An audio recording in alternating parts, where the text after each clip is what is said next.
Guys இன்றைக்கி எங்கள் வீட்டில் மட்டன் பிரியாணி.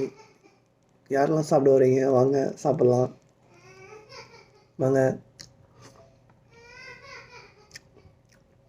இங்கே பாருங்கள், மட்டன் பீசஸ் பாருங்கள்.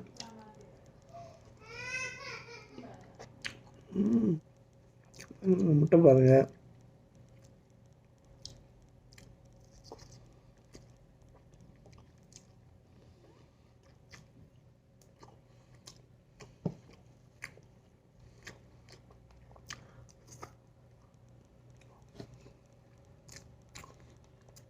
நல்ல டேஸ்ட்டாக இருக்கு.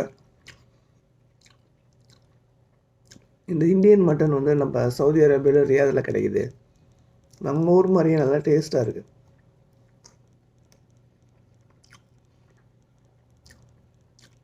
மட்டன் பீஸ் டேஸ்ட்டு வேறு லெவல். மோஸ்ட்லி மசாலா வந்து நீங்களே வீட்டிலே செஞ்சுருங்க. கடை மசாலாலாம் வாங்காதீங்க, அப்போ தான் டேஸ்ட்டாக இருக்கும் பிரியாணி. Good evening guys.